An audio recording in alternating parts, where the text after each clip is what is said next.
Welcome to Cambridge Forum for our presentation, Framing Military Occupation, Close-ups of Daily Life in the Occupied Palestinian Territories, with Dr. Alan Meyers, Tali Ruskin, and Laila Bernstein, all members of human rights delegations who have traveled to Israel-Palestine with American Jews for Just Peace's Health and Human Rights Project.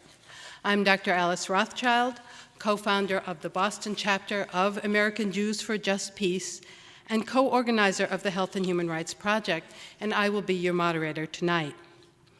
Our media gives us views of Israel-Palestine influenced by politics, power, international law, individual biases.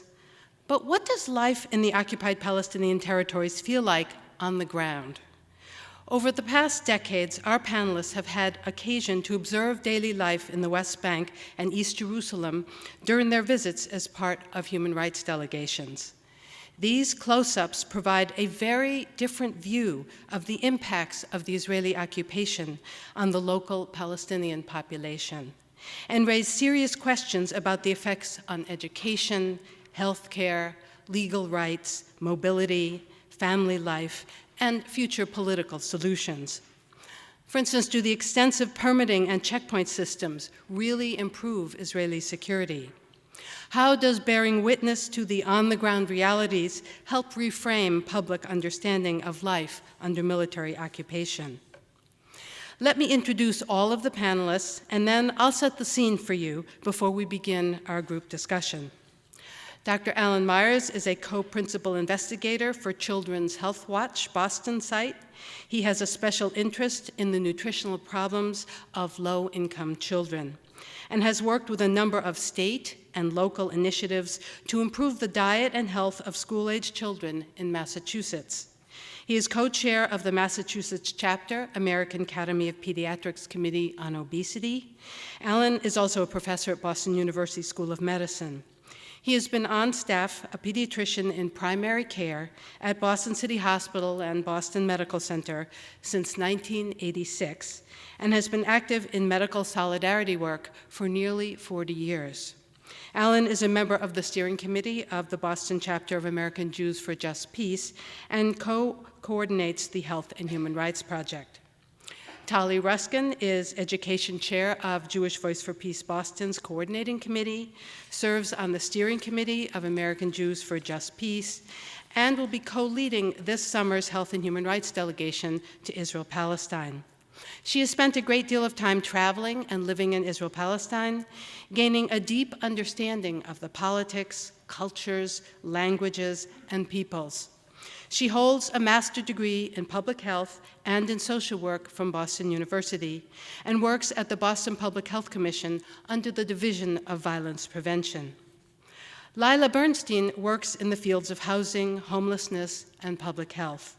When Laila was 10 years old, her family hosted a Palestinian high school student to live with them for a year, and he became part of their extended family.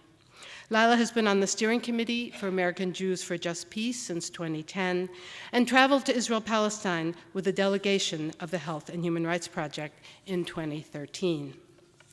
So you may ask, how did 4 Jewish Americans come to be speaking on this topic? And what credibility do we have anyway? So as I mentioned, we've all been involved with these annual Health and Human Rights delegations that started in 2003. So we are here today as students of the conflict, bearing witness to the realities that we have observed on the ground, working with dissenting Israelis, Palestinians, studying primary source material, reading the new Israeli historians, reviewing hosts of websites, recent films. We do not claim to be experts, but we speak from our personal observations. Our delegations include Christians, Muslims, and Palestinian Americans, and indeed Danya Keto was supposed to be here tonight, but unfortunately was not able to come due to a family obligation. We would like to start the forum with remarks that I will make, examining the framing of the conflict, and then the other speakers will focus on particular examples based on their personal experience. I ask for respectful listening. These are controversial topics, and we speak to share, not to convince. So very briefly, who am I? I did start out as a traditional nice Jewish girl growing up in Sharon, Massachusetts, went to Hebrew school 3 days a week, had Orthodox grandparents in Brooklyn, went there for Jewish holidays. I saved money in the tzedakah box to buy innumerable trees in Israel, had a bat mitzvah, fervently studied the Holocaust as a young adult and teenager. And when I was 14, my family made a pilgrimage to Israel, which was just a thrilling trip for me, and I felt like I had come home to a country that I really loved. But I'm also a child of the 60s. I got much more political in college and medical school. So this led to years of an uncomfortable disconnect between my childhood love of Israel and the more political person I had become. So 17 years ago, I got involved with the Jewish-Palestinian Dialogue Group that then led to all these other groups and to these health and human rights delegations, where we do medical work, we develop relationships with Jewish Israelis and Palestinians, working in civil society organizations, and really working in solidarity with people who refuse to be enemies. And then our main job is to bring these stories home. I'm very respectful of the diversity of opinion, but I'm going to focus on the voices that are not usually heard in the mainstream media. So those are the voices of Israeli dissent and Palestinians. And tonight we've been asked to focus on the Palestinian experience of military occupation. I do feel compelled to do this work because the Jewish state of Israel claims to speak and act in my name as a Jew. And I am also a citizen of a country that politically, militarily, and economically makes this occupation possible. So as we go on this journey, how do we know what we know? And if I look at this, words do shape our understanding. So I'm going to look at our language and our underlying assumptions. And I want you to think about what is the dominant narrative and how that relates to what we are reporting here. So think about these examples. The war in 1948. For Jews, this is a war of independence. For Palestinians, it's called al-Nakba, the catastrophe. When we say the word Israel, do we mean the state with the borders created by the armistice in 48? Do we include all the settlements, which are internationally recognized as occupied territories? When we say Israelis, are we really only referring to Jewish Israelis, who are 80% of the population, or are we actually talking about the entire population? When we talk about Jewish cities in the occupied territories, like Ma'ale Adumim or Ariel, they're often referred to as Jewish neighborhoods or suburbs of Jerusalem, if you listen to NPR or read the New York Times, but are they really settlements or colonies? Israel claims to be a democracy, but I would ask, is it possible to be a democracy if Jewish history, privilege, needs, presumed rights take precedence over Palestinians whose families go back many generations? And I often think of the words of Rabbi Brian Walt, who said, Israel is a democratic state for Jews and a Jewish state for Arabs. And when Jewish towns and cities in Israel or the territories expand, people talk about population growth, reclaiming the land, the children are a blessing. When Palestinian neighborhoods and towns and cities grow, I hear there's sprawl, there's a demographic threat, the Palestinian womb as a bomb. Criticism of Israeli policy is frequently met with accusations of delegitimization and anti-Semitism. But could we argue that the critics are only trying to uphold international law and universal human rights? Now, this panel is focused on the military occupation that started in '67, when the West Bank and Gaza were taken over by Israel. And one of the first decisions that the Israeli government made in the aftermath of the '67 war was to declare that the territories under its control were ones that were held or administered rather than occupied. This allowed Israel to claim that it was not bound by the Fourth Geneva Conventions, a determination with far-reaching implications. Thus, if this land is not actually occupied, then it's fine to settle and take control of it. So since '67, we see the steady encroachment of Jewish settlements, the Israeli takeover of the Jordan Valley as a closed military zone, the division of the West Bank into smaller and smaller cantons divided by bypass roads and checkpoints. And I would ask, if Gaza is no longer occupied as the Israeli government claims, then what do you call an area that is actually slightly smaller than the city of Detroit, whose borders, air, sea, economy are controlled by another country, who is subject to repeated incursions and targeted assassinations? So I frequently see a serious disconnect between language and on-the-ground realities. And in fact, I would argue, if we're really going to be honest, that the current occupation is actually a continuation of more than 65 years of colonization of Palestine, of treating Jews as more deserving, more human than Palestinians, and of Palestinians periodically, like many indigenous peoples, fighting back. Moshe Dayan, who's a famous Israeli general, said he would have fought back if he too had been an Arab. Now, we have to admit that Palestinians have often had a dysfunctional, ineffective, and corrupt leadership, and this has only contributed to the catastrophe. But this has never been a battle between equal parties. So, in fact, nothing is really new. It's just worse for Palestinians and infinitely more complicated. And if we examine the instruments of occupation, let's say look at the security fence. Is it a fence? Is it a separation barrier? Is it an annexation wall? Is it an apartheid wall? These words all have political messaging and meaning, and we're all talking about the same thing. And there's much disinformation that, the separation wall stopped suicide bombing. Well, the wall was started in 2002, the same year Hamas stopped suicide bombing. And Tali will talk more about this topic, but I think it's important to remember that even today, the wall is far from complete, and thousands of Palestinians enter Israel daily to work. 20% of Israeli citizens are Palestinian, and most of the 300,000 Palestinians living in the occupied East Jerusalem are on the 48 side of the wall. So, in fact, the wall doesn't actually divide Jews from Palestinians. So, what is it for? And when we look towards the future, how much pain, anger, hopelessness, poverty has this wall created? And what will that do to the imprisoned Palestinian generations to come? And what will it do to the generations of Jewish Israelis who are now much more separated from their increasingly invisible Palestinian neighbors? Now, Israelis are often described as victims of Palestinian terrorism, which they certainly have been. But what is the language we use to describe Jewish settlers shooting at Palestinian children on the way to school, or farmers harvesting olives, or bulldozers destroying a Palestinian home? These things happen every day. Do we ever hear Jewish and Israeli and terrorist in the same line? And I would say that the reason we don't is that we have a collective idea about who the good guys are and who the bad guys are.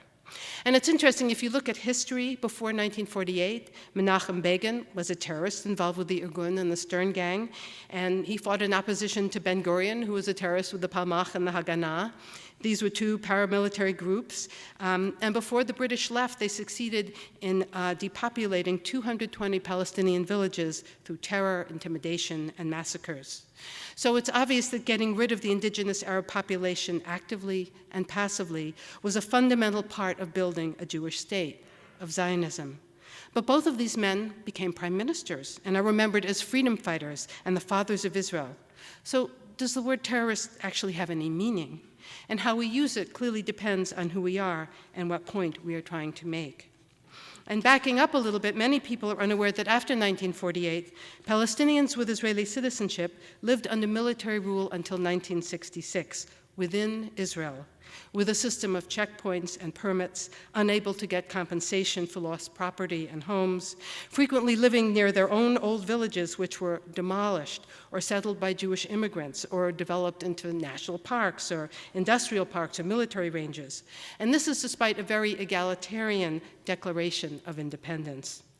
There are currently in Israel 57 laws that explicitly privilege Jews over Arabs. And 93% of the land is in actuality functionally reserved for Jews. There are differences between opportunities for Jews as opposed to Palestinians with Israeli citizenship in work, schools, access to universities, recognition of villages, the provision of services such as electricity, water, permits for building. So I would argue that the realities in the occupied Palestinian territories are a continuation and magnification of these ongoing policies in Israel proper, what is often called Israel 48. And if you look at the territories, in the territories which many Israelis claim are part of Israel, there are roads that only cars with Israeli license plates can travel on. These are functionally Jewish-only roads, and there are Jewish-only bus systems between the settlements and Israel. Jewish settlers live under Israeli law with protection from Israeli military and generous access to water and electricity and infrastructure. And in the valley below, indigenous Palestinians live under military rule with very little of anything. Palestinians are often referred to as terrorists, but under occupation, they actually have held 2 democratic elections certified by international agencies. They have a long history of boycotts dating back to the 20s, and marches, hunger strikes, tax revolts, and nonviolent resistance, which no one ever hears about. And at the same time, they are suffering from daily brutal attacks by Jewish settlers. The Israeli Defense Force often turns a blind eye or sometimes supports the settlers, and the settlers face no legal consequences. So when I'm in the occupied territories, I see the Jewish soldiers and the settlers carrying their automatic weapons and committing often egregious acts of violence to an unarmed civilian Palestinian population. And should a Palestinian get involved with the Israeli courts, they are involved with the military courts, where there is a 99.74% rate of finding Palestinians guilty, according to the Israeli Defense Force. The proceedings are conducted in Hebrew. The courts may renew administrative detention in 6-month increments indefinitely, and there are Palestinians that have been detained for years without confronting witnesses, cross-examination, or even knowing the evidence against them. Evidence that is frequently provided by Palestinian informers recruited by Israeli authorities, often through exploitation of the vulnerable, such as frightened young boys arrested in the middle of the night, or in exchange for permits to access healthcare services in Israel, or through physical abuse. And this has all been well documented by Physicians for Human Rights Israel. So some would argue that the outright dispossession and killing, which is part of the complicated legacy of the founding of the State of Israel, has been replaced by an oppressive bureaucracy with a veneer of legality, but it actually has the same effect as earlier colonial efforts. And I'm just going to close my comments with a comment by Professor Naomi Chazan, who is a former Knesset member. And she wrote in a blog last fall that for Israeli students, stereotypes have become a substitute for detailed knowledge of Palestinians. So today, we are going to try to substitute knowledge and personal experience for the many stereotypes that are prevalent in the United States. So what I'd like to do now is hear from Laila Bernstein about her experiences visiting Israel-Palestine. Thank you, Alice. So for an American Jew, my connection to Israel-Palestine is atypical. When I was 10, my mother was introduced to a Palestinian high school student from East Jerusalem and decided we would host him to live with my family for a year. She had first traveled to Israel in 1968 in search of her Jewish identity after growing up as one of the few Jewish families in a small town in New Hampshire. That year heightened her connection to the people who lived there, but also led to questioning and an exploration that developed over the next 2 decades, which culminated in a return trip during which she interviewed Palestinians and Israelis about the First Intifada.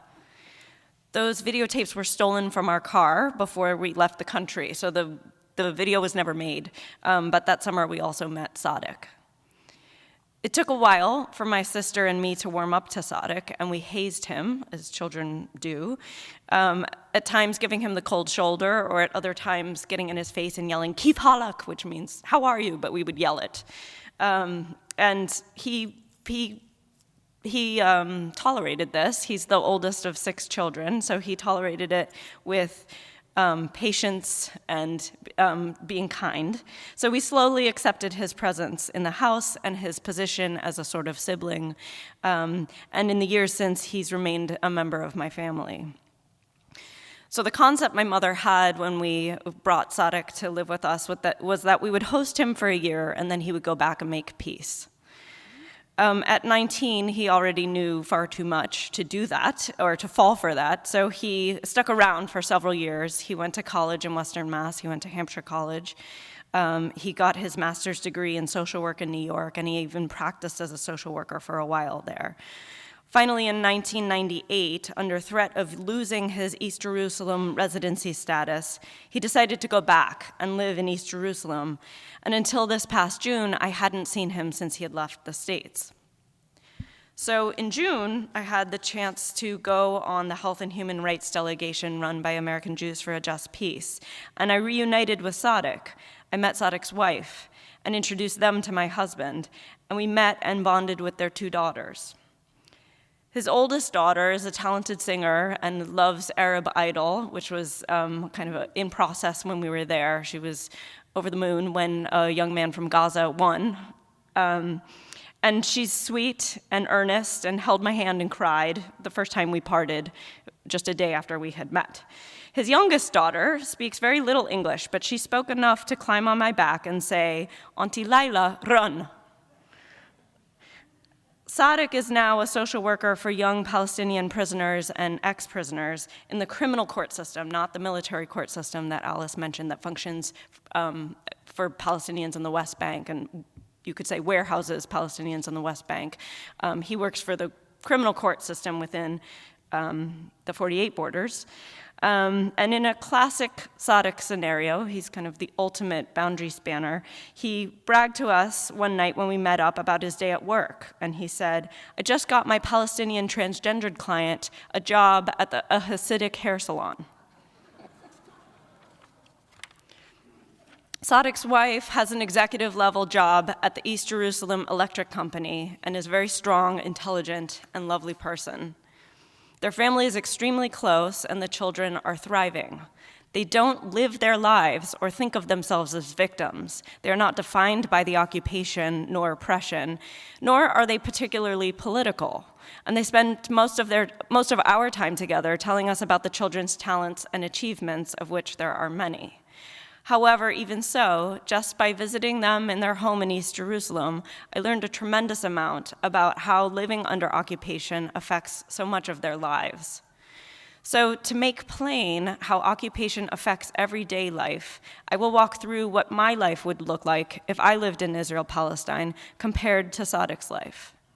If I were to decide to immigrate to Israel-Palestine, I would have full citizenship rights merely due to my lineage. So yes, it is absurd that there are 4 American Jews up here talking to you about everyday life in the occupied Palestinian territories, but it is also true that based solely on our religious heritage, we each could have a daily life in Israel as citizens. In contrast, Sadiq and his family, who are all born and raised there and live there now, are not citizens of Israel, nor are they citizens of any nation. They are stateless, without nationality. They are considered residents of East Jerusalem. Residency, unlike citizenship, can be revoked by Israel, and since 1967, approximately 14,000 East Jerusalem residents have lost their residency status. No statehood means no passport.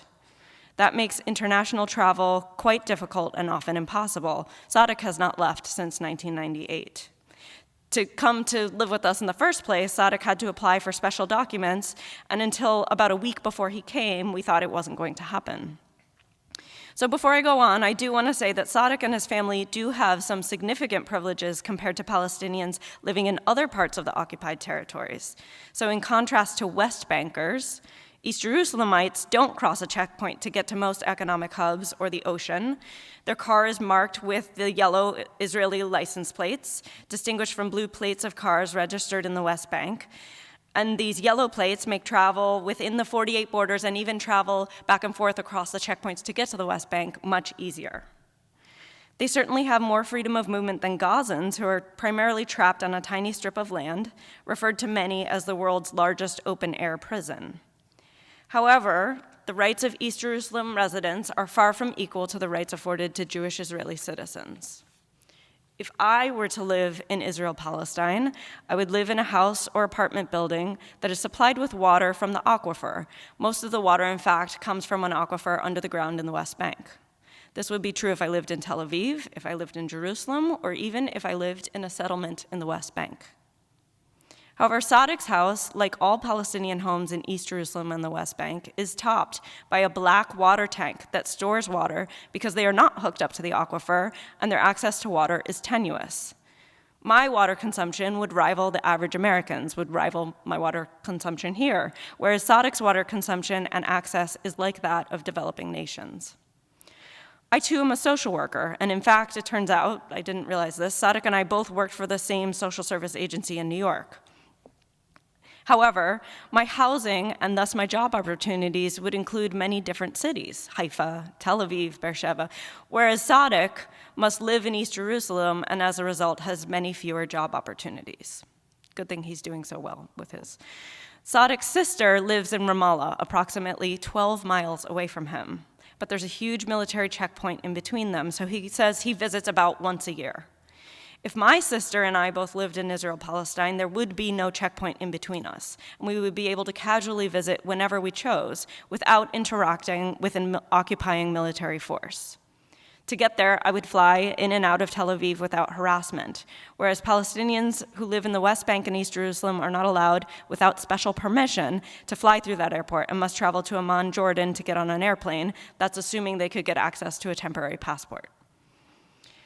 I could live in a kibbutz or a moshav, which are kind of these communal settlements, communal areas, neighborhoods.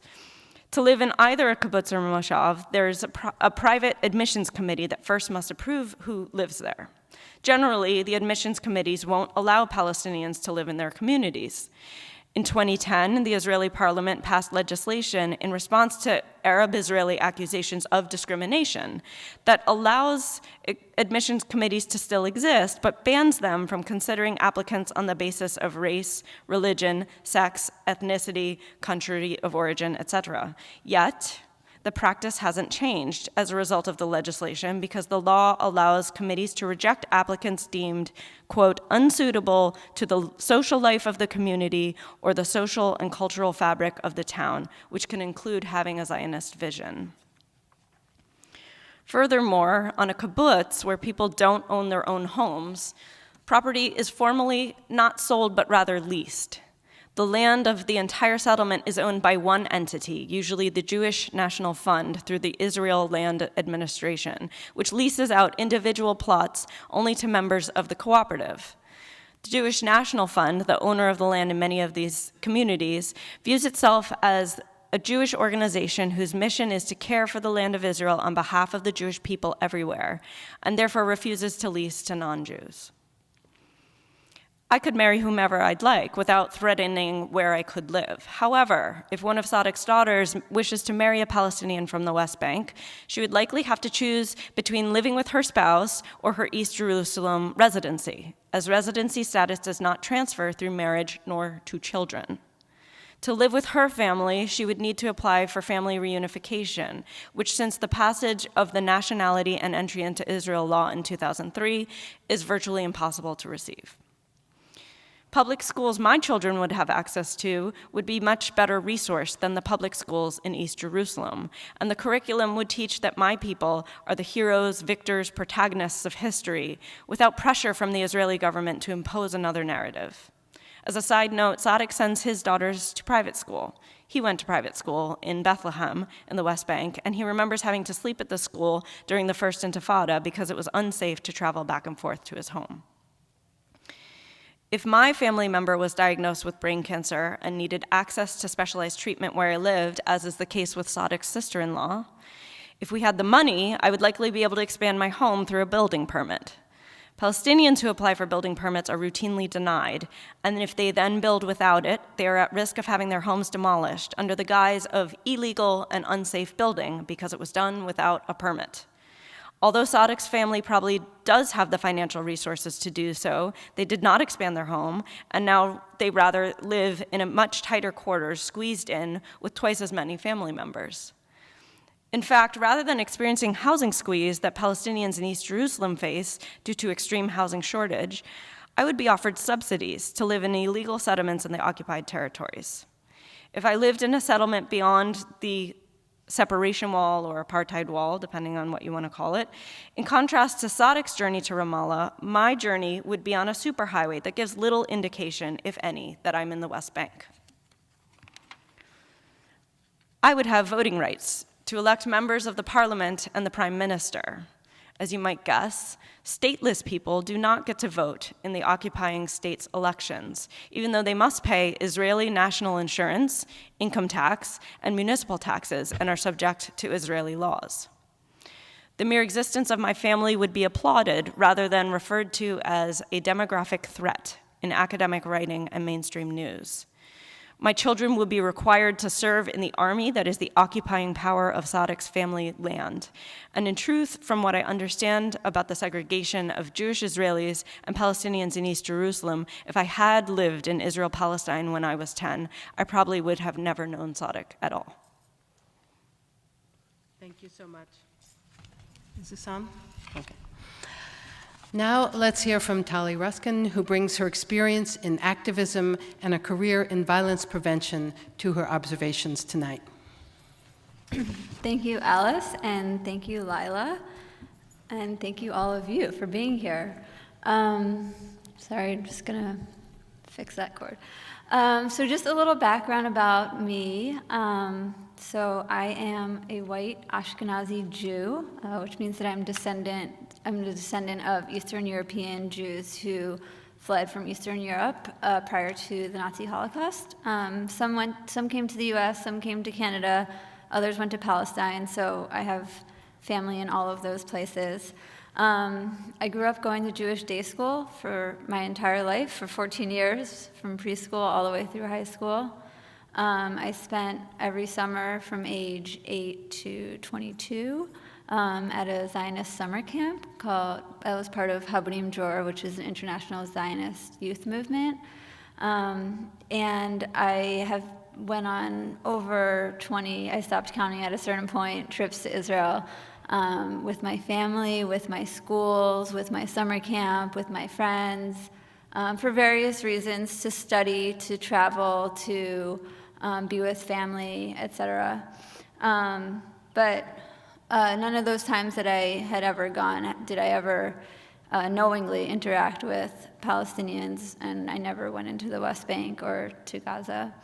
So I grew up with a pretty dominant narrative, believing that Israel is my homeland as a Jew, and that we need to do what we have to do to protect the security and safety of the Jewish people, and that the Jews deserve a land, a state that is safe and following the Holocaust, that's, you know, a safe haven from anti-Semitism. So what am I doing here, and how did I get here? So at this point, I've been to Palestine several times and met Palestinians, and just about everybody who I meet asks me to come back here and tell their story and tell people about Palestinians. So that's what I'm doing. I'm keeping to my word, and I'm going to tell you all what I can tell you. There's a lot more to know than what we're saying, and we encourage everybody to come on the delegation and go to Palestine and see for yourself. But like I said, everybody always says, go back to America and tell them what we're really like, because they know the image that Alice was speaking about earlier. They know that that's what people think that they are. So in 2011, I went on the Health and Human Rights delegation to Palestine, and since then, I've really committed my life to doing solidarity work for Palestine justice. So after never having been to the West Bank all of those times that I'd been to Israel growing up, I saw the wall, and which I knew existed, but if you look at your flyer, there's this picture of it, which sort of kind of demonstrates a little bit how monstrosity-like it is, but it's not anything you can possibly even describe.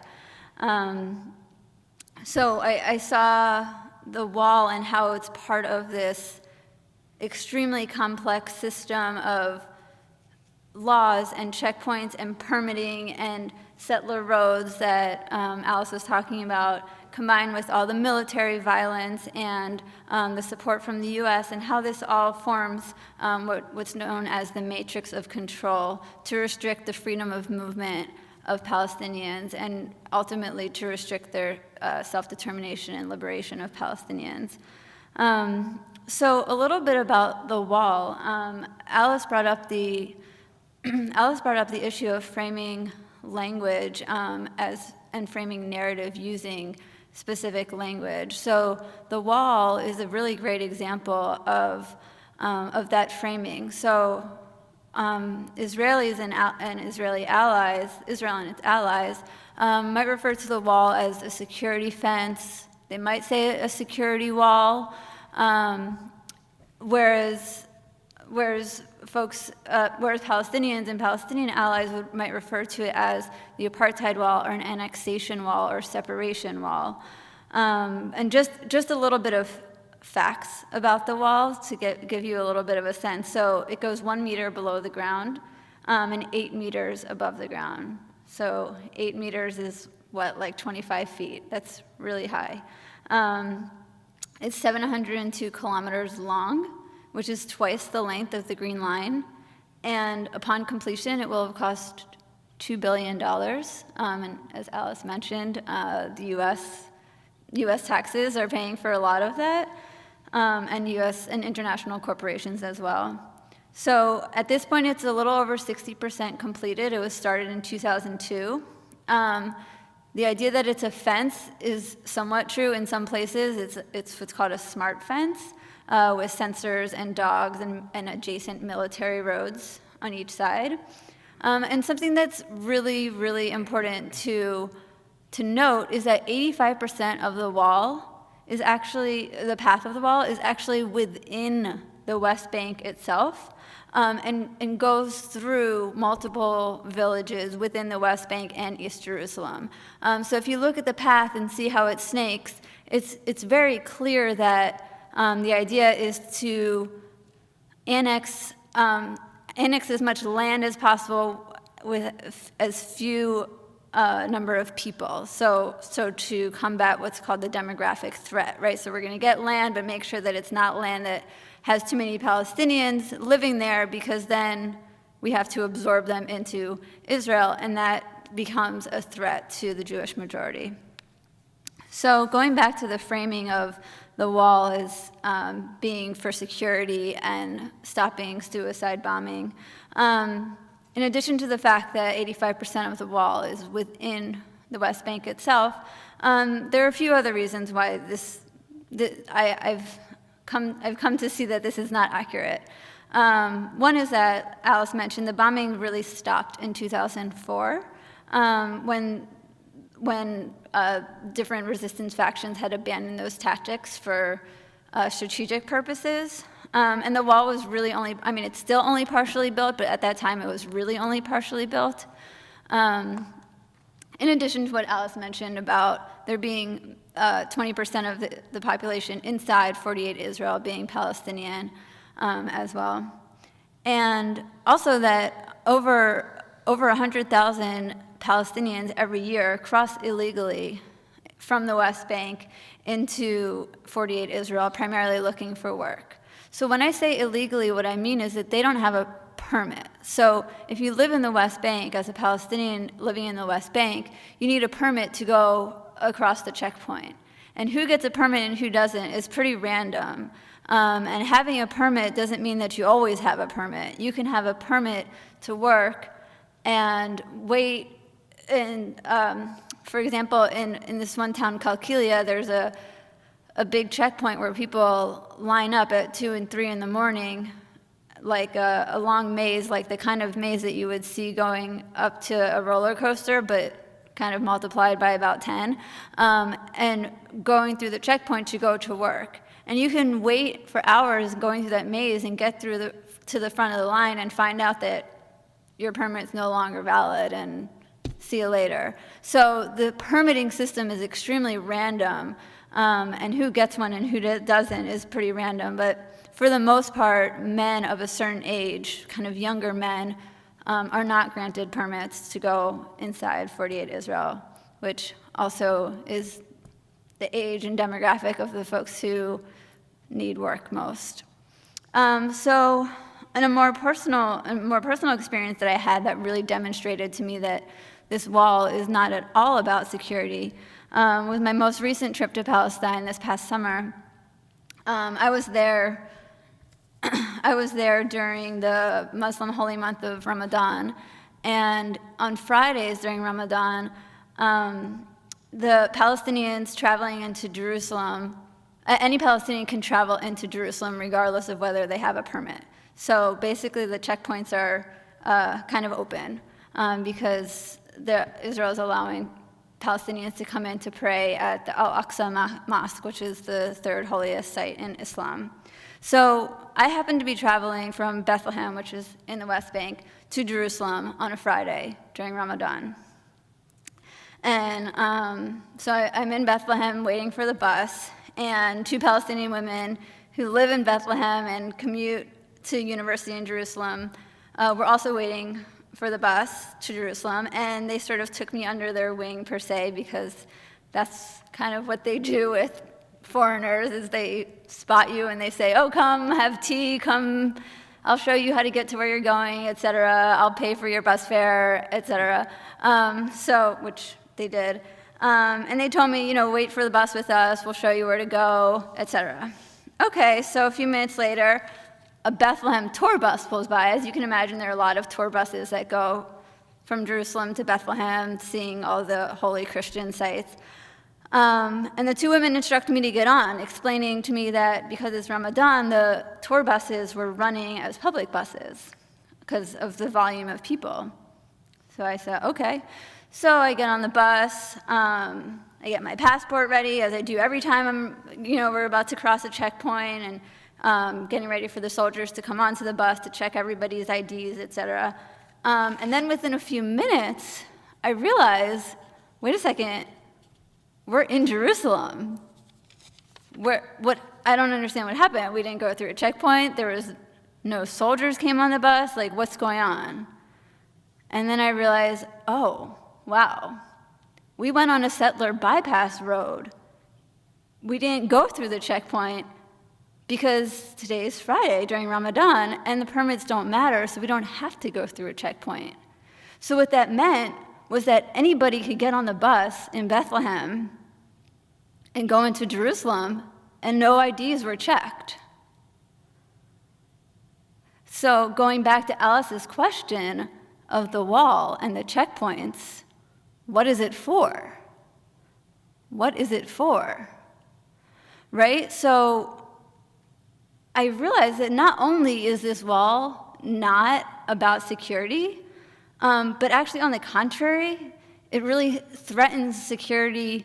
It's a piece of this matrix of control that is a huge threat to both Jewish and Palestinian security and liberation ultimately.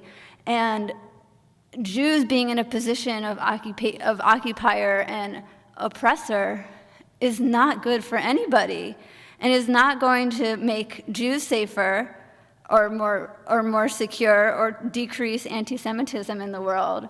And while I was in Palestine this past time, I spent time with some Israeli activists, and one of them said to me, Israel cares more about maintaining occupation than the safety of the Jews. And as I mentioned, I grew up in a heavily Jewish background, and for me, my Jewish identity is extremely important. And so I have a stake in the future of the Jewish people and the liberation and continued safety of the Jewish people and the integrity of the Jewish people. So all of that being said, I'm obligated to do this work, to tear down this wall and all the walls that are between Jews and Palestinians, and that Jews are setting up as an occupying force. Thank you. So let's turn to Dr. Alan Meyers. What does his pediatrician's eye see as he has observed daily life in the occupied Palestinian territories? Well, thank you, Alice. So growing up, my family belonged to the local conservative temple. My sister and I went to Sunday school. I went to Hebrew school.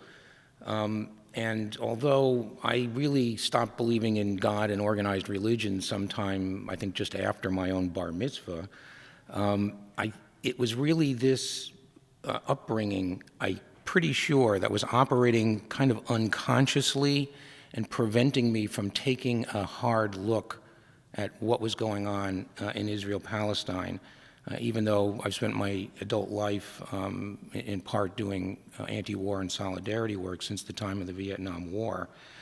And it wasn't until September of 2000, with the outbreak of the Second Intifada, that I was really shaken out of this state and decided, gee, if I'm an international peace activist, and I'm Jewish and I'm American, and if I'm not paying attention to this situation, who will? And that's what brought me through, actually through first a long conversation with our dear departed friend and comrade Hilda Silverman, brought me to American Jews for a Just Peace and Jewish Voice for Peace, and turned me into an activist. So I've been on most of the health and human rights delegations over the past 10 years, and I'm just going to share a few impressions and stories with you. The first impression is that I have always felt welcome in the Palestinian territories, always. Never felt any rejection, any fear, anything but welcome. In fact, it's something I've learned about Arab culture, is the importance of welcoming the stranger. And that's really, that's something that you can experience on an ongoing basis if you visit there. Comfortable, that is, except when there are Israeli military around. And that brings up the nature of the occupation and what it feels like. This is a military occupation, and what that means is that there are very heavily armed soldiers all over the West Bank and in East Jerusalem, and police, and they're basically facing off against a civilian population. I mean, you've got guys and women in flak jackets and heavily armed with automatic weapons and frightening vehicles roaring around with complete control over the civilian population. That means people have to deal with this every day, going from place to place on a daily basis, and they have no recourse to anything that is done to them by this military occupying force. I'd like to point out that just a week ago, Amnesty International released this report called Trigger Happy: Israel's Use of Excessive Force in the West Bank. This is freely downloadable from the Amnesty International website. From the news release that accompanied the release of this report, the authors say, the frequency and persistence of arbitrary and abusive force against peaceful protesters in the West Bank by Israeli soldiers and police officers, and the impunity enjoyed by the perpetrators, suggests that it is carried out as a matter of policy.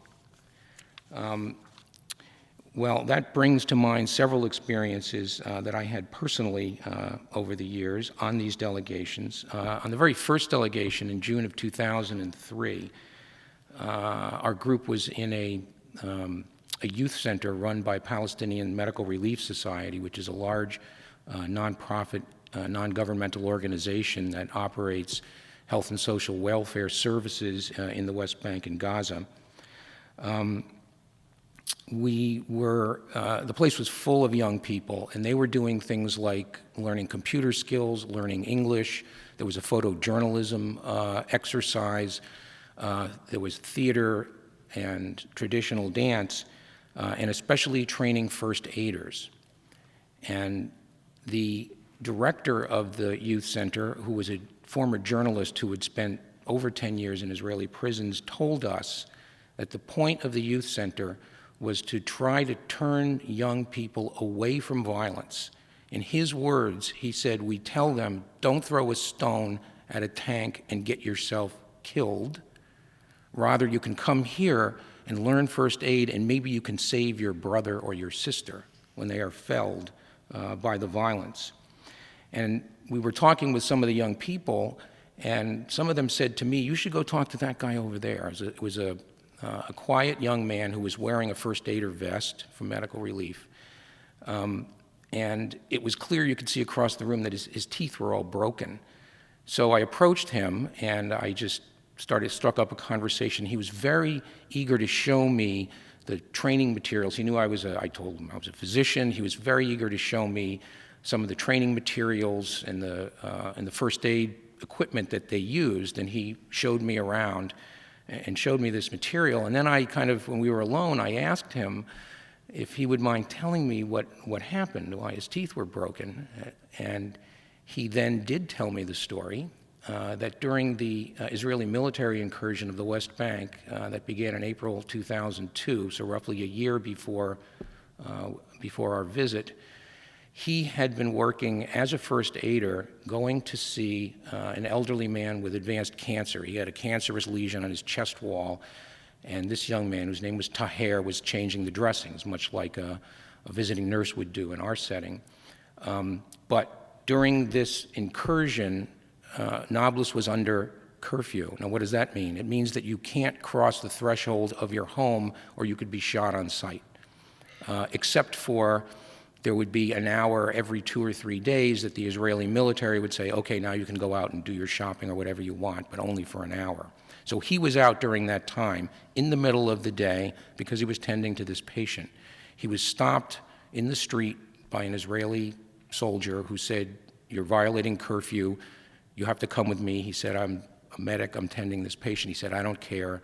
They took him to the military quarters, and there the soldier took his automatic rifle, and with the butt of it, he smashed him in the face and broke his teeth. They held him there for 2 weeks. He was not allowed to make any phone calls. His family didn't know where he was. And then after 2 weeks, they just let him go, because after all, he hadn't done anything, and his teeth were still broken. That raises 2 points that I'd like to make.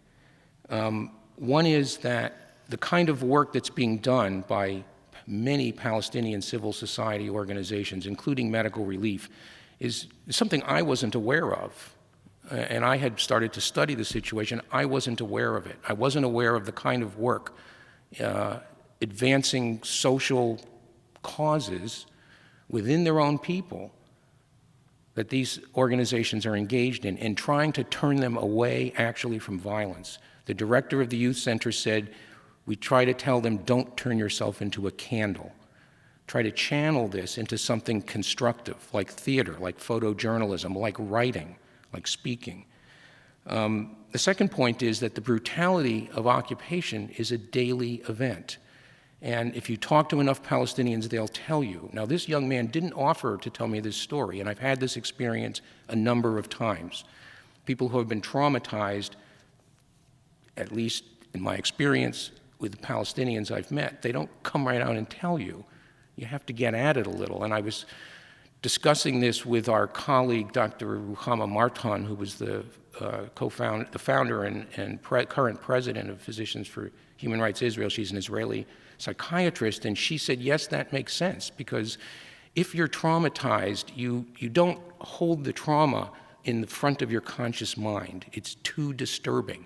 You bury it somewhere in the back, and it has to be drawn out, and it has to be drawn out carefully.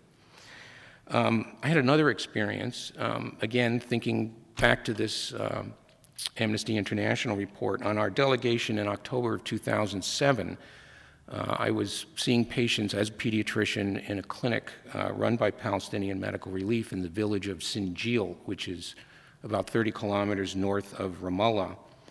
And we had seen the last of our patients, and it was a day that could have been at Boston Medical Center seeing patients, same kind of thing with seeing children in any setting.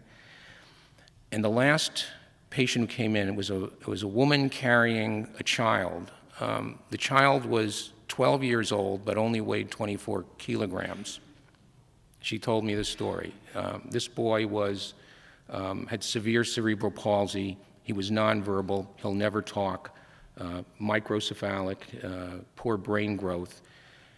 I got a history. The history was that he had suffered anoxic brain damage, meaning he couldn't get enough air at the time of birth. She had presented in labor to the Kalandia checkpoint on her way to Augusta Victoria Hospital and was refused passage.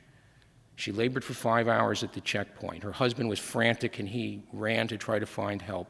She finally gives birth to the baby at the checkpoint, and he's blue. And I'm getting the history, and she says he was blue, and she pointed to there was a calendar on the desk with a blue border, and she says he was blue, just like that. It took 2 hours for the ambulance to finally reach them, again because the military delayed it.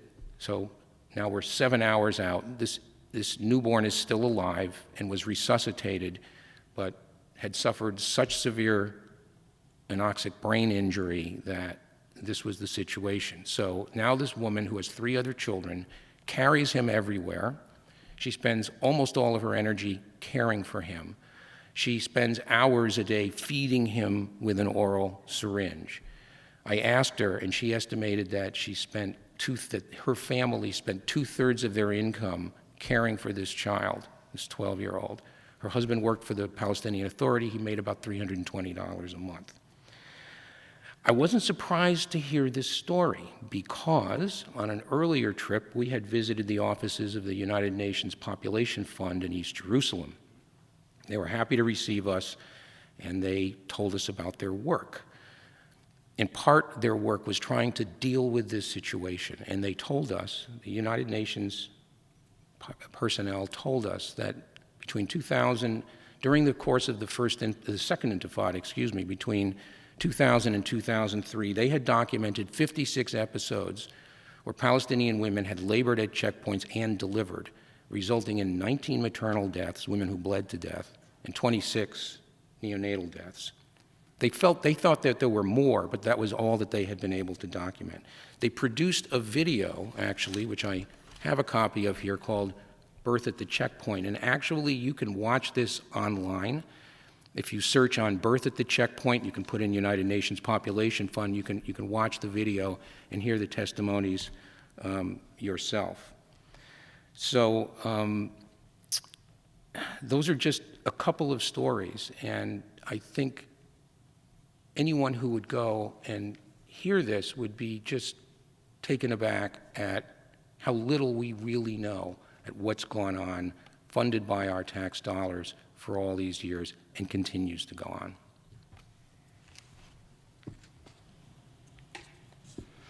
Thank you very much. You're joining us at Cambridge Forum, discussing framing military occupation, close-ups of daily life in the occupied Palestinian territories. At this point in the program, I'm going to be asking each discussant a question, and I encourage each of you to chime in with your opinions. Don't have only one person speak. And we'll have some conversation here, and then we'll open it up to the audience. So my first question is for Laila. While the Israeli government claims that East Jerusalem is part of a united Jerusalem, and thus part of Israel, as you mentioned, Palestinian residents of East Jerusalem do not have Israeli citizenship, but rather an East Jerusalem ID. Can you explain the different forms of identification in Israel and the significance as well as the risk of having an East Jerusalem ID? I can try. So, and forgive me, I am going to refer to my notes because this is extremely complex.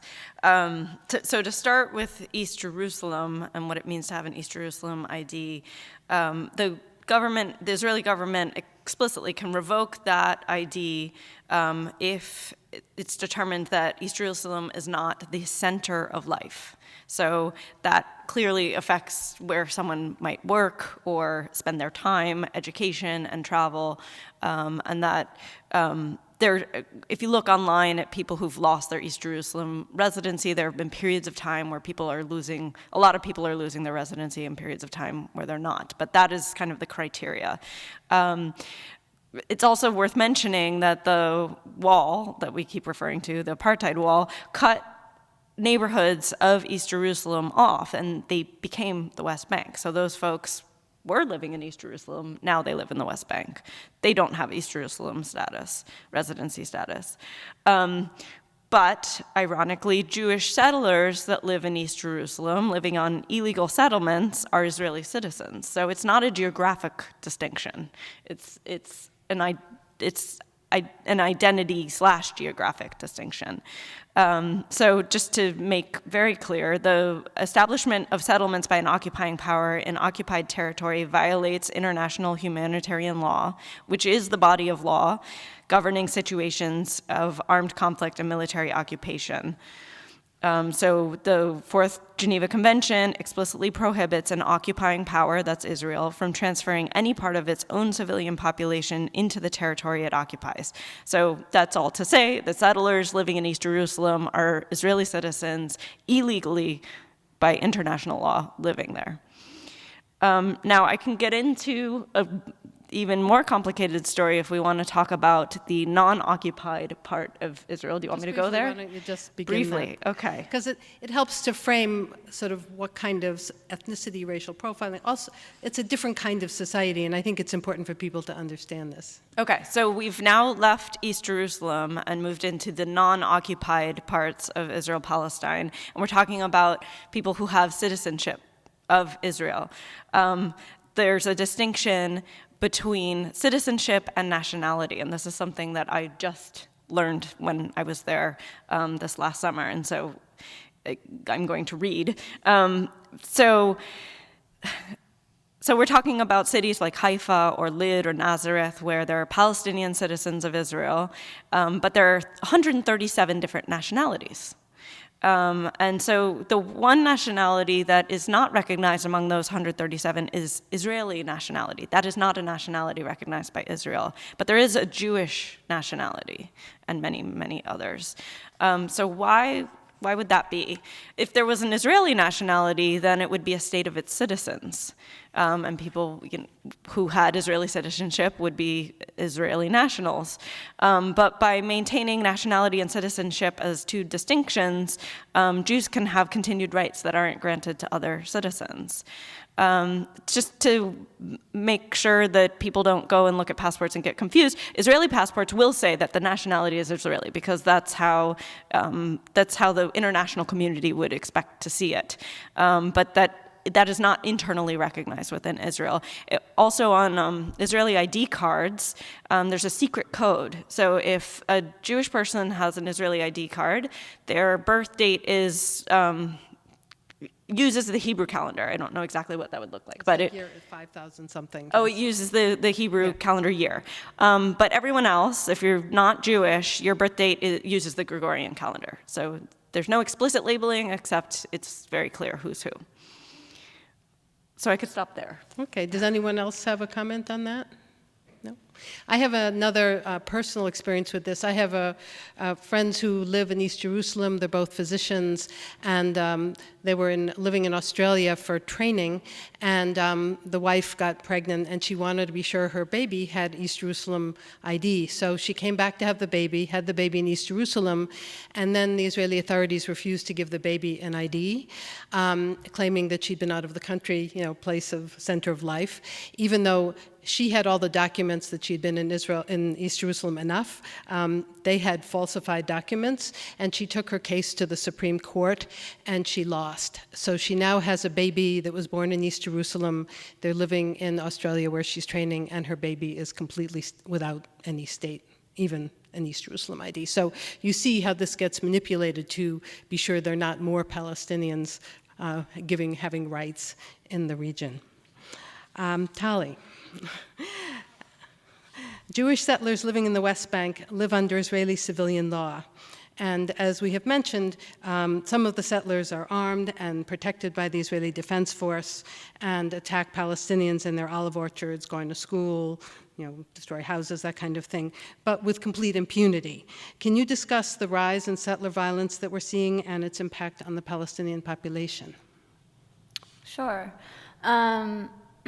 Yeah, so as was mentioned earlier, a lot of settlements are kind of seen as suburbs, as Jewish neighborhoods, suburbs of Jerusalem.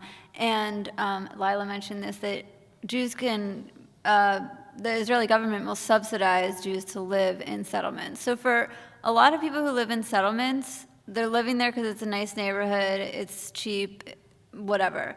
But there are also settlers who live there specifically out of an ideological belief that they're living in the Jewish Holy Land, on the promised land on the land that was promised to Jews, and they're there specifically because they are Jews and they're making a statement, and so they truly believe that Palestinians are a threat to the Jewish state of Israel.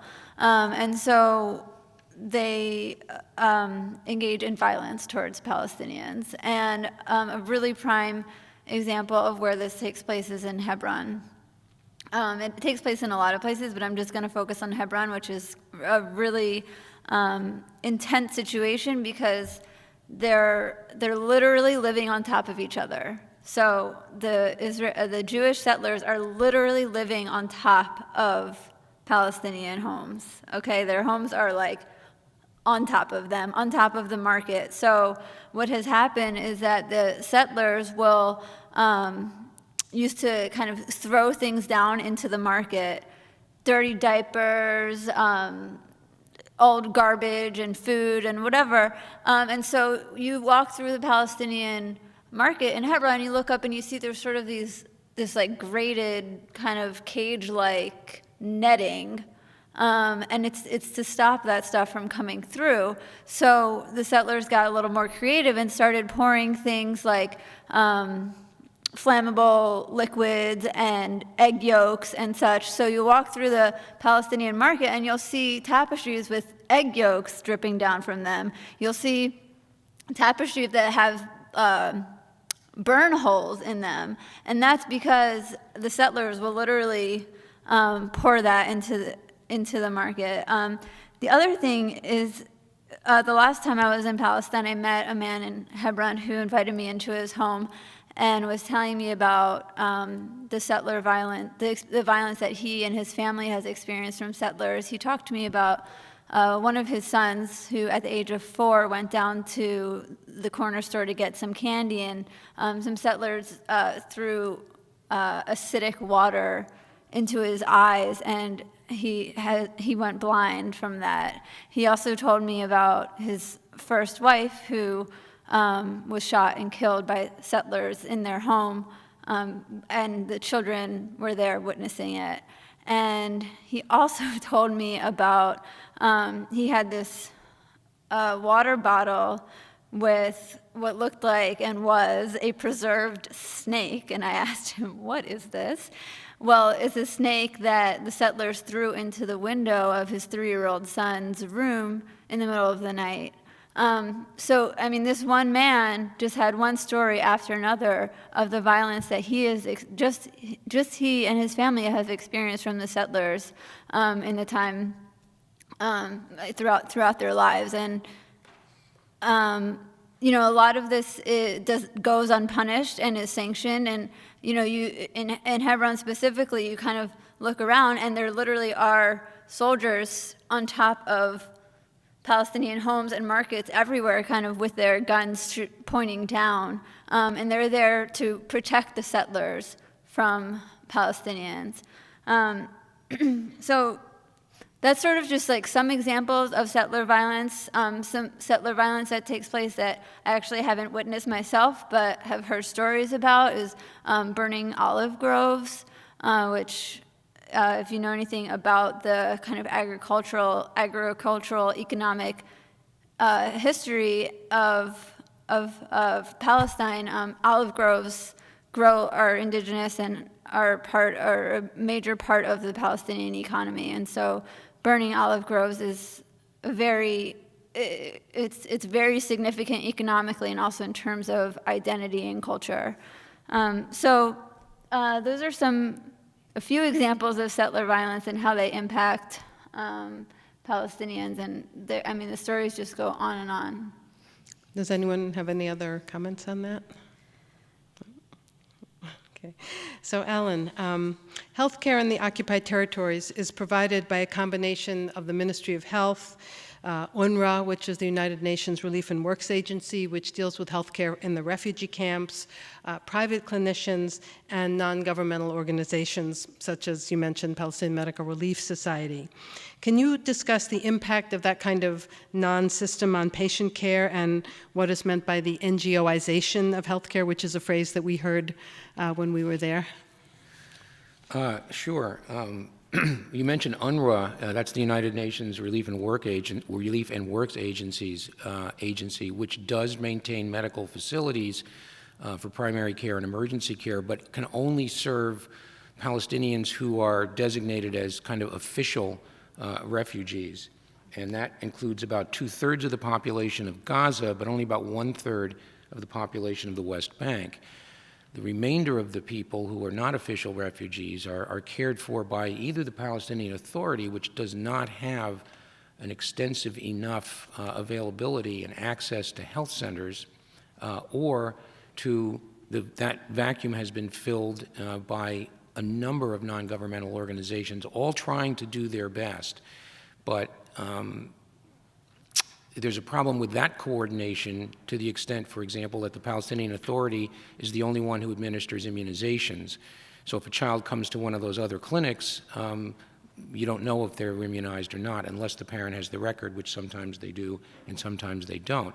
Palestinian families are, in my experience, they will go for any opportunity to get care for their children, and that might mean shopping around when they can. And it can't be underestimated the effect that the travel restrictions that are imposed by the occupation has complicated, the degree to which it has complicated people's attempts to get health care and other things that they need to function. One story, for example, on our March 2005 delegation, we were trying to get into Nablus, which is the major city in the northern West Bank, and it was at that time encircled and closed. And even though we had papers inviting us to come and see patients in the medical relief clinic, we were forbidden access. That all by itself is a violation of the Geneva Conventions, which say that medical personnel shall always be able to attend to the civilian population. It didn't matter. The Israelis were not going to let us through. But this brings up Tali's point about what are these roadblocks, and checkpoints, and the wall, what are they really for?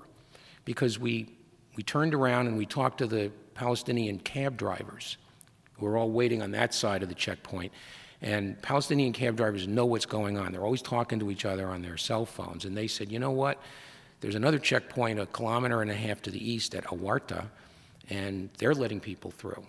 It's mostly vehicles there. So we took a cab, 1.5 kilometers, and sure enough, we walked right through the checkpoint. No problem.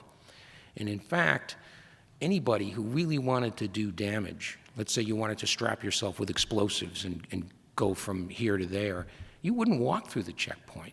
That's not what the checkpoint's for. You'd walk around the checkpoint. You'd walk through the hills. And people can do that, in fact. The checkpoints are a form of, as best we can tell, a form of collective punishment.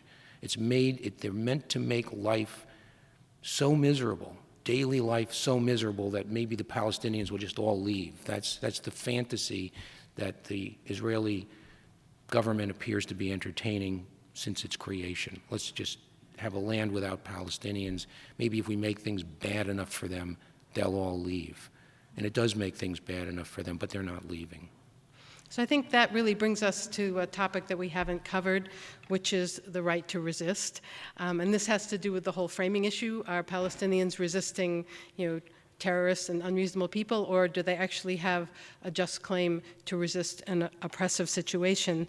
And one of the things I found when I have been there, I've been very impressed with the nonviolent resistance movements that are very, very active in the West Bank. And particularly, there are villages like Belin and Nabisela and Budris, and there's a whole list of them where on Fridays the town marches in opposition to the separation wall, or to Jewish settlers taking over the town well, or whatever offense has happened. And it's a very impressive display of solidarity. There's often references to Martin Luther King and Gandhi. There's always, at some point, young men throwing stones, and then there's always Israeli forces throwing tear gas in some order, and there are constant debates about, is throwing stones violent, or is it an expression of owning the land and the impotence of not having a gun? But in the Palestinian context, this is all considered nonviolent resistance.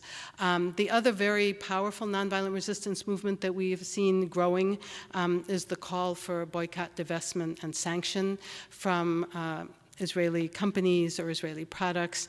And in our trips in the last few years, we've met with many Palestinians who are working on this, and I think it's another form of nonviolent resistance that we as internationals are being asked to do by Palestinian civil society. Does anyone want to comment on that, or any other things we should mention before we open this up to the audience? Well, I would encourage people to look up an animated film about nonviolent resistance from Beit Sahor, which is a town outside Bethlehem in the West Bank. This is wonderful. It's called The Wanted 18, and it's about the town's efforts to hide 18 cows during the first Intifada. And it was an effort to have access to milk and economic self-sufficiency during the Intifada when there were curfews, and the Israeli government determined that these cows were a threat to Israeli security and were searching for the cows, but the town was able to hide them in different people's property and homes. It's a really great animated short, and there's a clip of it online. It's called The Wanted 18. So I'd like to welcome everybody again to the Cambridge Forum as we continue our discussion of framing military occupation, close-ups of daily life in the occupied Palestinian territories. I am Alice Rothchild of American Jews for Just Peace's Health and Human Rights Project, speaking with human rights delegates Laila Bernstein, Tali Ruskin, and Dr. Alan Meyers. How does bearing witness to the on-the-ground realities help reframe public understanding of life under military occupation? So at this point in the program, we'll be taking questions from the audience. I invite you to line up at the microphone.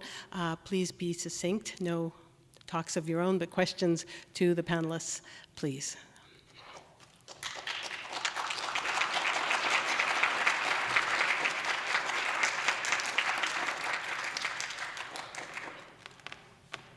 Sir. Hi, my name is Peter Lober. The question I have is, the other day the Times and the Globe had pictures of, I think, 200,000 settlers, Orthodox Jews. Orthodox Jews, protesting the idea that maybe they might have to serve in the military. So I'm just wondering about the contradiction of some of the ideological settlers having no problem shooting Palestinians in the West Bank or whatever, but yet they won't serve. And I'm wondering, maybe, do you think this demonstration of 200,000 or so Orthodox Jews in protest against their having to serve in the military, the idea that they might have to serve, do you think that, what impact do you think that has on Israeli Jews? Do you think that might shake some people up? Should I do that, or anyone want to? Sure. So I'll start, and then you can kick in. So when the Israeli state was set up, Ben-Gurion thought that religion was actually going to die out. And he gave a lot of power to Orthodox Jews coming to Israel, but he didn't think they were going to flourish. He thought it was going to be a secular Jewish national state. And what's happened is that this has allowed the ultra-Orthodox in Israel to acquire a huge amount of power and also to have privileges like not serving in the army. So what's happened over the decades is that in a very sort of traditional a la the shtetl fashion of Eastern Europe, ultra-Orthodox men spend their lives praying and reading Torah and studying Jewish law, and ultra-Orthodox women spend their time having many children and keeping the family going and maybe doing some business or whatever, and basically trying to support the family. So that the ultra-Orthodox have tended to have huge families, have tended to be poor, and have tended not to work or serve in the military. This has created a lot of rage in terms of how the majority of the population, which is not ultra-Orthodox, because they feel like these folks are a drain on society, and basically their taxes are going to support their lifestyle. So in the latest election that Netanyahu won, the big rallying cry was to get the ultra-Orthodox to serve in the military. And the guy who was number 2, whose name I'm locking on, his platform was that the ultra-Orthodox have to serve. So now the ultra-Orthodox are being told they have to serve in the army, and this piece in the Globe was this massive rally of men in black hats all saying they don't want to serve. And you can see the clash of the ultra-Orthodox and the secular going on in Israel. And it's one of the many conflicts in the Israeli society that we see. And, many Israelis that live in Israel 48 feel that they're being held hostage by the settlements because a huge amount of money goes to support the settlements. The reason most people live in the settlements is that they get good mortgages and they get, a lot of economic reasons to live in a beautiful place. And the people in Israel who, don't have such nice housing resent this. So you can see these different tensions within Israeli society. So this is inherently an unstable kind of situation. Does anyone want to add to that? Yeah, I would point out that there are actually now a few units in the Israeli Defense Forces, the Israeli military, that are religious, and that there are certain rabbis who are preaching to their followers. It's a minority so far that the Orthodox should be serving in the military. These are more nationalist rabbis with nationalist-type followings, but it's not the majority that's represented by those hundreds of thousands of people who are out there. And as Alice said, most of the settlers are there for economic reasons. They're not there for ideological or religious reasons. It's estimated, I think, something 10 or 15% 80%, yeah. might be armed and... No, 20% or 80% are economic. Right, and, Yeah. and 15 or only 10, 15, maybe 20% are motivated by this nationalist or religious fervor, happy to carry weapons and happy to discharge them at Palestinians. Sir. One more thing? Yeah. I wanted to say I'm not ultra-Orthodox and I'm not Israeli, but I wouldn't want to serve in the army there. And there are other Israelis that don't. They're called refuseniks by some, but they are put in prison for not serving. Sir. Hi, I have two questions. One, all three of you have had, four of you have had interactions with Palestinians. As Jews, do they view you with any suspicion? And number two, referencing those couple 100,000 Orthodox that demonstrated in Jerusalem, and settlers that may have an ideological orientation, how would you go about changing, their mindset towards Palestinians that is more tolerable? Okay, and these are people that have a very unchangeable mindset. I'll sit down and listen. Thank you. Someone want to take that? I can definitely address the first question. I think I need a little bit of clarity about the second question. Are you asking about changing the mindset of the ultra-Orthodox Jews in Israel to be more sympathetic or something? If I had to give an example, in the United States more than 50 years ago, before civil rights, there was definitely racism and prejudice against black people, okay? The extent of that today is much diminished, okay? Probably because of the weight of the federal government behind civil rights laws. How can Israel move towards such a state or such a condition going forward? Okay, and you can say that Southerners may have had a mindset against black people. Okay. So to address the first question about, as a Jew, whether I'm met with suspicion from Palestinians, absolutely not at all. As Alan was mentioning, the culture of hospitality is so prevalent and so strong. And asking people, what their religion isn't really on anyone's mind. I do often get asked because I look different than it's a relatively homogenous culture. I get asked where I'm from, and I'll say America, but beyond that, whether I'm Jewish or Christian or Muslim or nothing or everything, something else, wouldn't really come up in conversation unless it was relevant to whatever the conversation was. I will say that I did spend some time this past time I was in Palestine living with a family in a refugee camp called Ida in Bethlehem, and I didn't tell them that I was Jewish, not because I was scared at all, but more because they didn't know me, and I didn't want them to feel any distrust in me for that reason. And it also, I did eventually tell them in a context when it made sense. It wasn't like I came out or anything. It just came up in conversation more so. But that was more after I felt like I had established trust with them. I just didn't want to set up a power dynamic from the beginning and say, I'm an American Jew who's coming to stay in your home, and like that. But it wasn't out of any fear that I had or any suspicion that I felt from them, but rather sort of to be aware of the power that I hold as a Jew, as an American Jew, and kind of to come in with humility to a family that was welcoming me in so warmly. I also find that Palestinians tend to make a big distinction between Judaism and Zionism. Yeah. And so as long as you don't come in as a Zionist, it Right. doesn't matter if you're Jewish or Christian or Muslim or whatever. Would you?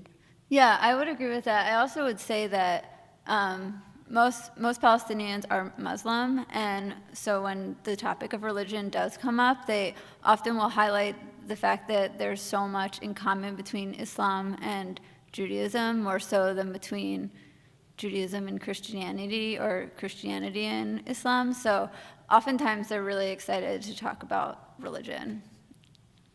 Does anyone want to speak to the changing the mindset question, or? I'll take a little swing at that. Let me say that those who put their hopes in a two-state solution, I think this is part of what's driving that, is that the animosity is so deep at this time in history that the only way forward would be, and I'm just relating this argument, would be to have a independent Palestinian state, which is actually what the entire world seems to agree upon, at least organized sectors. There's certainly a one-state movement as an alternative. But the notion would be that if the Palestinian state were viable and could live in peace next door to Israel, sharing a border, and had its self-respect and its self-sufficiency, then over time, these differences would fade. And I think to have the long view of history, if you were standing in the ashes of Europe in 1945, and you said to the person standing next to you, guess what? In another 2 generations, France and Germany will be allied in a European-wide consortium and will be sharing a currency. They would look for the people in the white coat to take you away to the loony bin, because French and German have been slaughtering themselves and hating each other for generations and actually centuries. And I don't think the situation is actually all that different, and that if there were peace and there were peaceful development within the Palestinian community alongside Israel, that eventually maybe the same thing could happen. Maybe we would see a confederation in another generation or two of the two states working together as one. That's one fantasy, perhaps, but that does, I believe, animate the sort of two-state. It's not necessarily an end, maybe it's a way station to get past this current history of conflict. I think the other problem is that there is a sort of institutional racism in the structure of the laws and the government, and until that is addressed, there's not going to be a civil rights movement, because you have to admit that there's a problem with civil rights. And so we're sort of at square zero right now on that, I would think. Yeah. And, ultra-Orthodox get a huge amount of funding from the government, so why change? So unless the government sees that that's a problem, it's just not going to change, would you? Well, I would say that the analogy that's closer to where we are would be apartheid South Africa rather than pre-civil rights in the US. And so looking at it that way, it took an international nonviolent movement that took down apartheid. So that's what BDS is. It's a call from Palestinian civil society that came out in 2005 with 3 demands that are based on human rights. And that's the movement that's gaining power internationally, and that's my vision for what it's going to take to get to justice and reconciliation. Sir. Oh, yeah, okay. Thank you. Well, thank you very much for having this forum. It's certainly very informative and important. And I just looked back when I was a young boy growing up and how one of the most exciting movies I ever saw was the movie Exodus, and how it portrayed, obviously, the Israelis and Jewish in such a favorable light, and the Palestinians as being a bunch of terrorists and wanting to destroy Israel. But anyways, my question has to do with, we currently have peace talks going on led by John Kerry. And my own feeling, I'd like to get your opinion, is that again, nothing is really going to be accomplished here because, again, in the end, Israel will not want to agree to any kind of two-state solution. And Israel's been very good at being able to blame Palestinians for why there can be no two-state solution, why there can't be peace. Now, I think it's so important that in this case, if John Kerry comes out and states who's at fault for not wanting to have peace, and it's important that I do believe it'll be Israel will be the reason why we'll not have any kind of resolution to the current peace talks going on. And that's when, again, you mentioned about having sanctions and boycotts and divestiture, just like we did to South Africa. To me, I see that to be the only way we're going to get Israel to really start to change how it's treating the Palestinians, and I actually want to be serious about having a peace that's going to be, for justice for the Palestinians. Otherwise, I just think we're just going to be spinning our wheels once again, and things will just keep getting worse and worse because Israel today is more right-wing, more extreme than it ever has been. And I just see, unless the United States and Europe does something in terms of, again, using nonviolent kinds of pressure on Israel, economic and militarily, that we're not going to be able to achieve much. So I'd just like to get your opinions on how that, if that's you think is the way to go. So, should I start? Okay. So I think there are several issues here. If you look at what's been going on in the, quote, peace process for the last few decades, the U.S. has never been an honest broker. And one of the Israeli officials described the U.S. as Israel's lawyer. So I don't have big hopes for Kerry because I don't think he's going to do anything new. At the same time, you have Netanyahu, who's a very right-wing leader, and his concept of a Palestinian state, should he actually have a concept of a Palestinian state, is not viable. It's a Bantustan. It's totally not able to flourish on its own, and it's not contiguous. And then you have Abbas, who is probably a decent soul, who is basically by many Palestinians considered a collaborator with Israel and the U.S. in terms of security arrangements and sort of keeping everything quiet. And so he doesn't have the support of his people, and he's no longer an elected, actually elected person because they haven't been able to hold elections.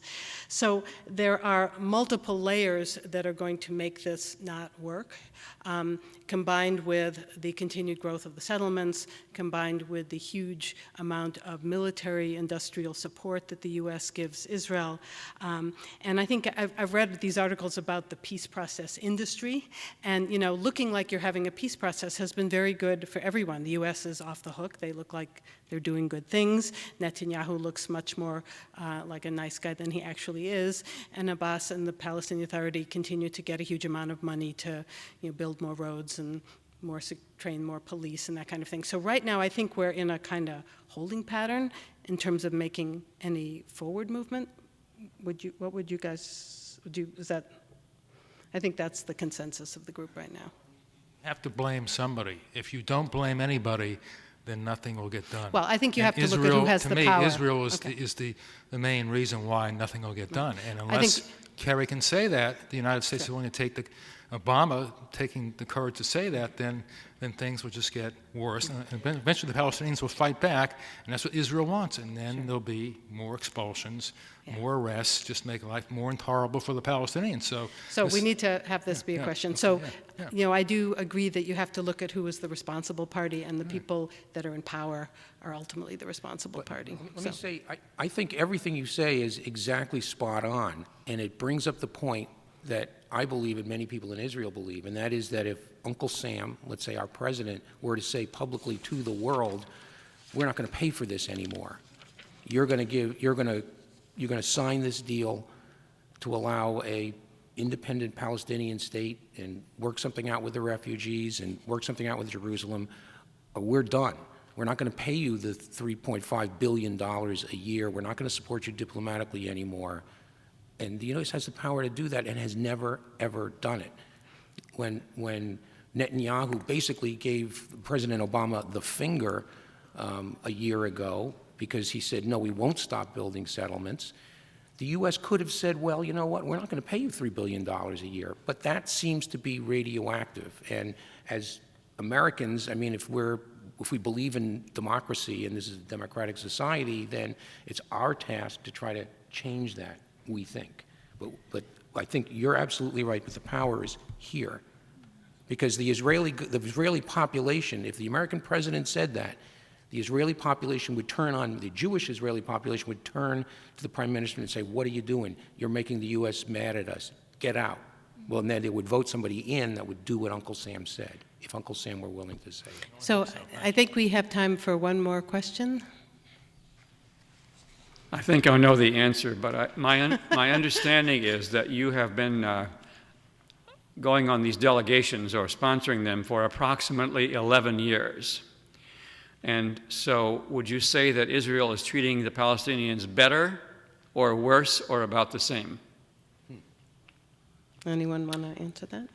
Yeah, it definitely changes over time. You can see that for example, some major roadblocks and checkpoints aren't there now. And it seems to rise and fall perhaps at random, but also kind of with the level of activity, of resistance activity that's going on. And so I think superficially there are some ways in which the restrictions of movement have eased up here and there.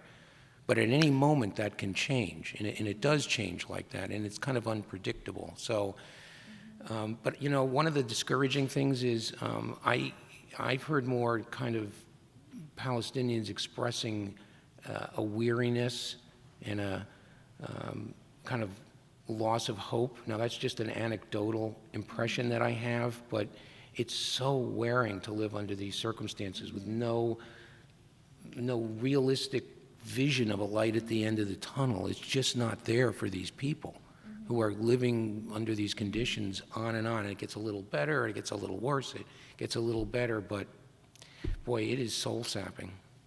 And also for people in Gaza, it's just getting worse and worse. So well, that's Yeah, I just, wanted to mention, we focused on the West Bank, Yeah, but that was our task, right. It's really horrible in Gaza. Right. So, I would okay, agree. Thank you. So I want to thank everybody for your listening and your questions. I want to thank you, Laila Bernstein, and Tali Ruskin, and Alan Meyers. You have been listening to Framing Military Occupation, Close-Ups of Daily Life in the Occupied Palestinian Territories, a program of Cambridge Forum recorded in March 2014, co-sponsored by the First Parish in Cambridge Unitarian Universalist, the Lowell Institute, and the Friends of Cambridge Forum. For additional information about our ongoing radio series and YouTube webcasts, visit us on the web at cambridgeforum.org. In Harvard Square, I'm Alice Rothchild. Thanks for joining us.